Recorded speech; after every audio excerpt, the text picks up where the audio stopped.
Hi everyone, it's Dan from Ignite Heating and Air Conditioning. This video we're making to help you out. So once you've read our blog post about AC maintenance, you might not understand where some of the switches are or what some of them look like, and we're here to help you visualize that and try and stop a service call before one needs to happen. Okay, first step we want to do when we're getting our AC ready for summer is change the furnace filter. The furnace filter being clean is probably the most important thing you can do to have your AC run most efficiently. It's going to help your furnace blower not work as hard, and your A coil get the proper airflow through it so you're not freezing up. So the first thing you want to do is look for a metal wire like this coming out of your furnace. Follow that metal wire up into the ceiling. It'll lead you to a switch like this. Hopefully it's labeled on off. Flip it to off. And you can see that these lovely people have had us out here before using our filters. Pull your filter out. Just show you new versus old. Right? You want to line up that airflow label, airflow on the sticker, or if you don't have a sticker, the arrow always points at the furnace. Slide your filter in, turn your power back on, and you're back in business. Okay, so another thing that you want to do, there's a big round 6-inch pipe on your humidifier, and when your AC is running, that's dumping cold air into your return air. So you want to stop that. Now, this one's a little awkward to get at, but basically, you'll see a 6-inch pipe like this coming off of your humidifier, and you just want to close the damper as much as it will go. Okay, so next on our list of what we want to do is airflow is also important on these outdoor units. So if you have a cover, which we don't recommend, and if you want to know why, just give us a call. Take your cover off, and an air conditioner is drawing air in the sides and blowing out the top. So you want to have at least 2 feet minimum of clean, easy airflow, any bushes or anything that's around. So you can see that this one's pretty bushy.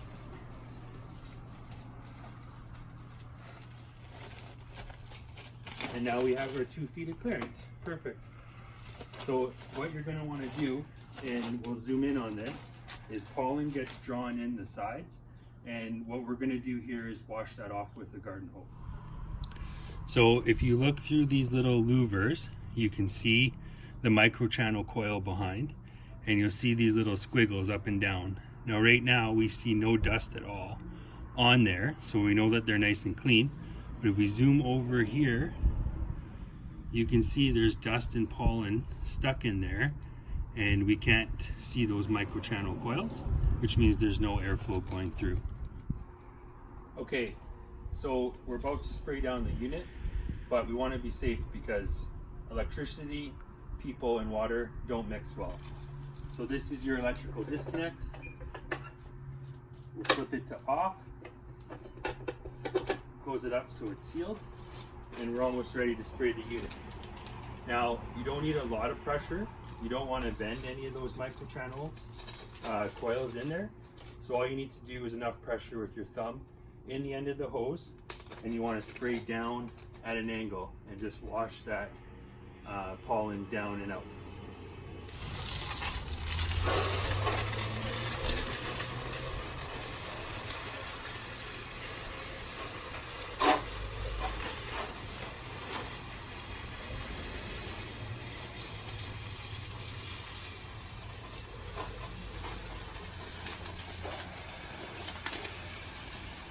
So I just wanted to point this out.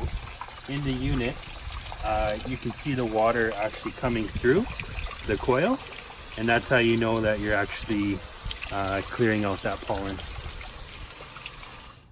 So if you're wondering what the difference is from the homeowner cleaning the AC unit to what we as professionals would do, is when you're in the maintenance club, we would actually remove the fan and motor, and we would clean this unit from the inside out, spraying all that dust that's drawn through out the way that it came.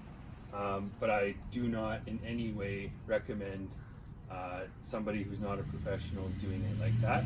You got to call us to do that. You remember to turn the unit on after you're done, so when you turn the thermostat on, your unit actually runs. Okay, so now we're going to turn on the AC. Every thermostat's different, so if you have questions, again, please give us a call. But you'll find a system button and a fan button. A question I get asked a lot is the difference between auto and on. So on is on all the time. Auto is only when there's a call for heat and cooling. And we do suggest running your fan all the time.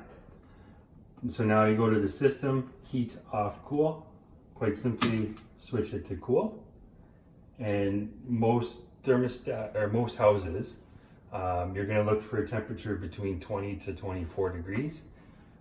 Turning it down to 16 isn't going to make it cool any faster or better, but find a comfortable temperature and leave it at that temperature all year. So one way to improve comfort in your home is finding places that you can close off maybe some of the supply registers where you don't need that extra cooling. So this family likes the bathroom warm, obviously, so they leave it open in the summer or winter time and close it in the summer. Now, don't go and close off all the supply registers on your main floor or in your basement to try and get that air to come up to your main floor. We highly recommend not closing any more than 20% of the registers you have in your home. If you do, you probably have issues with your coil freezing up. Okay, so the number one complaint that I get is my basement's cold. And typically when your AC starts running, all that cold air from your main floor and your basement runs, all that cold air migrates down to the basement. So what you need is cold air returns. Now in this house, they only have this one, and they do have this same cold basement complaint.